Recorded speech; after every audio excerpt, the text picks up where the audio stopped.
les documents du secrétariat n'étaient pas traduits en français assez rapidement. Je n'appliquais pas en général ces instructions, mais j'essayais de parler français pour ne pas me faire critiquer par ma capitale. Ma question sera sur le bilan de l'altermondialisme. Entre 1998 et 2005, la scène internationale a été fortement marquée par ce mouvement de contestation qui avait un paradoxe, c'est qu'il exigeait des régulations et s'attaquait aux organisations internationales qui étaient les seules capables de les produire. Mais ce mouvement avait un autre paradoxe, c'est qu'il se réclamait de la souveraineté et d'une certaine manière, en même temps, il était transnational. Et donc la question que je voudrais poser, c'est quel bilan on peut tirer de l'altermondialisme, non pas du point de vue de son but affiché qui était de demander plus de régulation, parce que la crise financière a été encore plus efficace que lui de ce point de vue-là, mais du point de vue de son effet sur le système international et sur le progrès de cette idée de coalition-based models. Voilà, c'est ça ma question. Et en dernier lieu, Ron Steenbeck.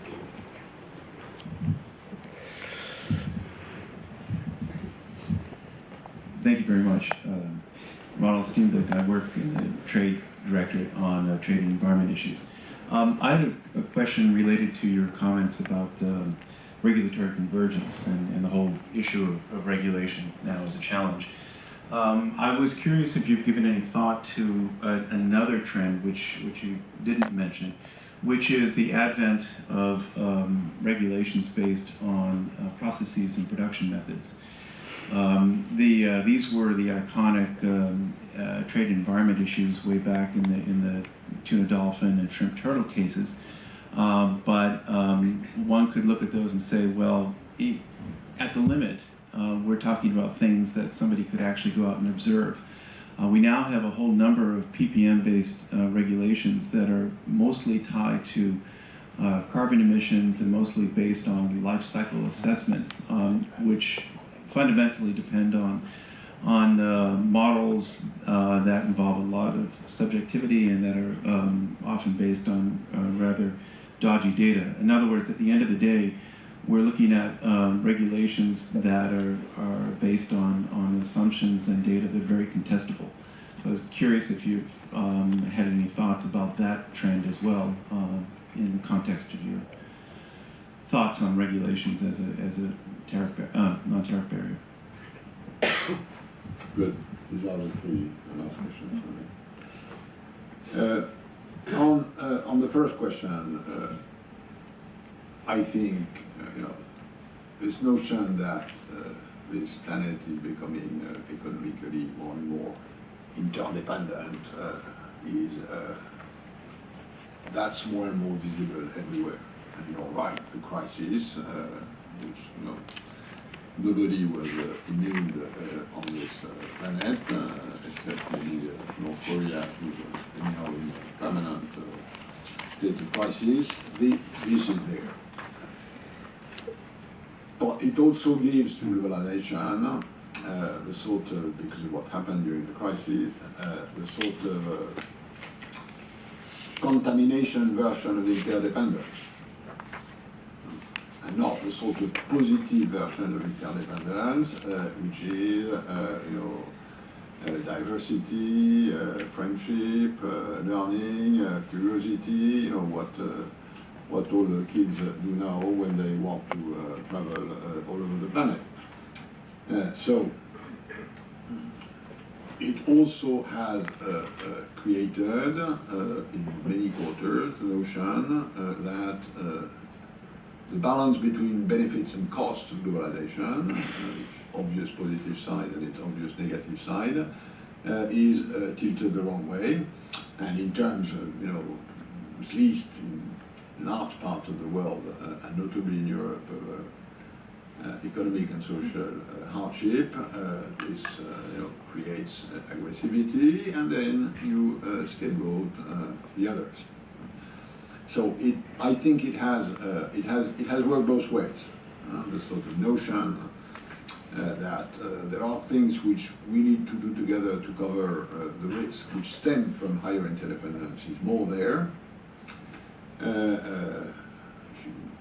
you what they're trying to do in the banking or financial industry, there's obviously more support than that, and less sort of objections by vested interests whose competitive position would be changed. But it's not always, the sort of nicest version of globalization that comes to the fore, including in the media. Sur la question de Dominique Bocquet, que reste-t-il de l'intermondialisme? À vrai dire, pas grand-chose. Pour deux raisons.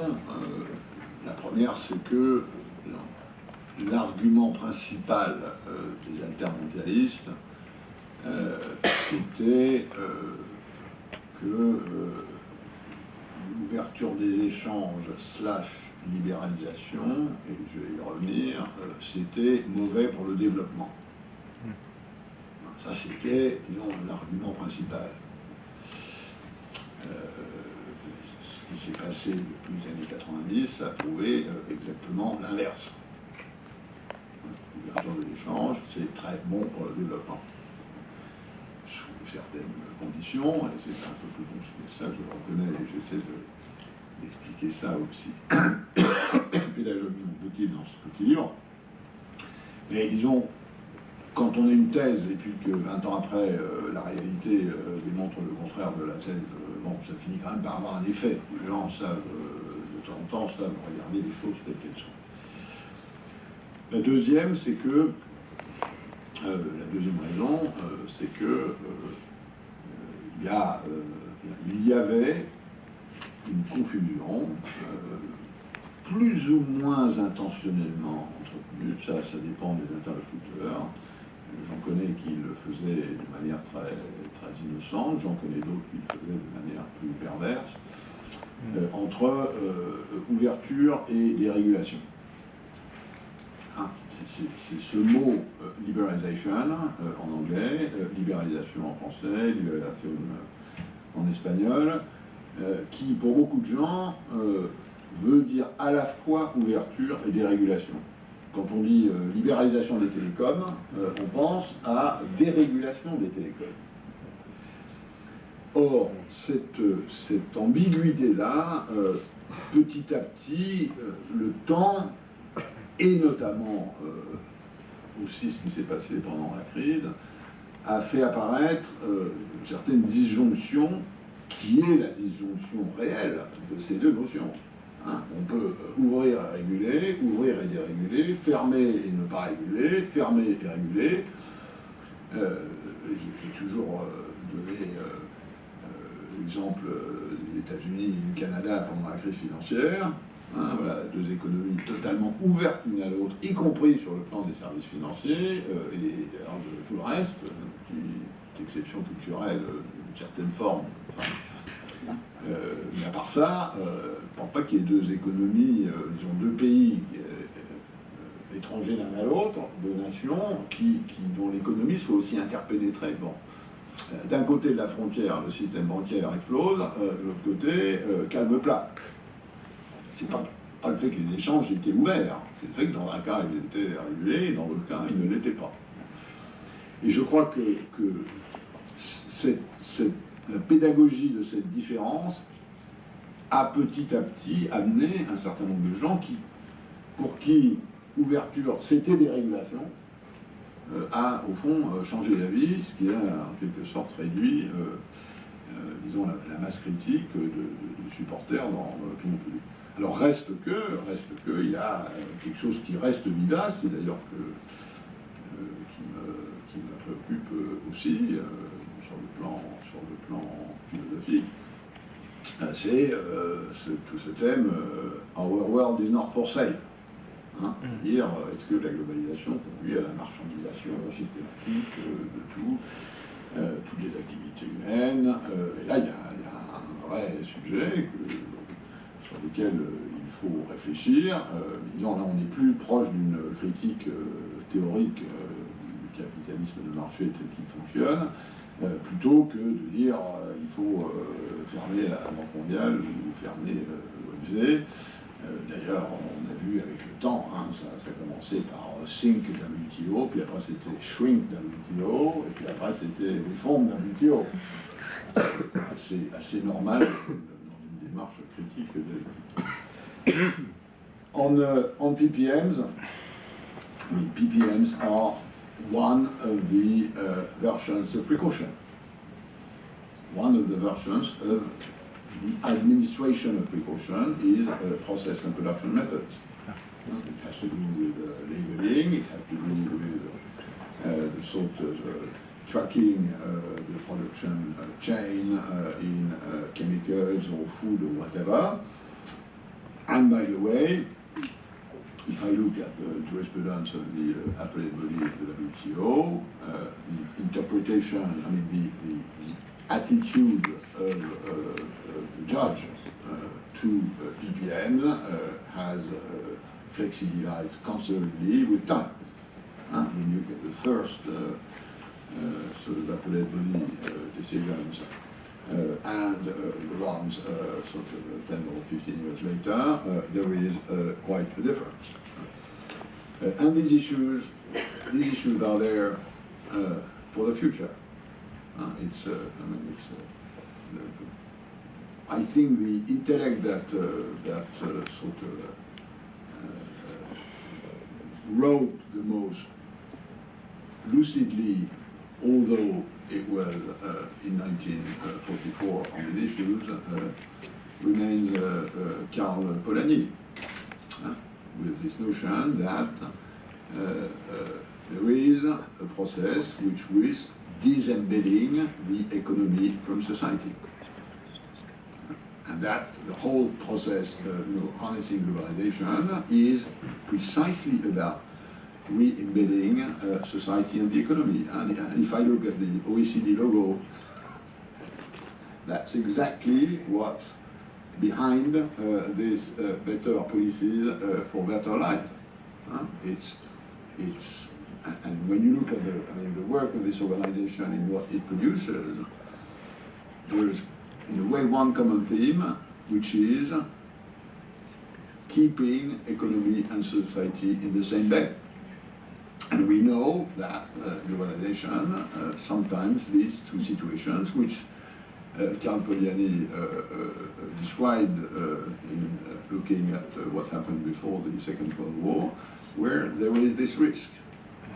And in my view, in a way, it's a bit of a paradox, but that may be the way it will work, that market capitalism and technology create conditions that oblige value systems which are from different horizons, different perceptions, different legacies, to converge as if it has to be embedded in a sort of worldwide society. And I think this is, intellectually, this is something which is worth looking at. And of course, what we said about regulatory vengeance, whether it's environment, whether it's health, whether it's food safety, and think about animal welfare as a test case of where collective preferences may differ a lot, but where there will be some sort of convergence. This is interesting. Now, there are many areas where values do not need to converge. If you take the issue of death penalty, for instance, US have a culture, Europe has another one. Does globalization necessitate convergence on this? No. There's a tricky thing, which is that what you use, the lethal products which you use, if you import them and they are not exported, you have a problem, and trade slips into this issue through the back door, but it's not a philosophical issue. But there are many areas where I think this growing interdependence will necessitate convergence on things which are value-based. And we have to be prepared for this exercise Because if it takes a few years to negotiate tariffs on bicycles or on scrap metal, I can tell you it will take a bit more to negotiate convergence on data privacy or GMOs.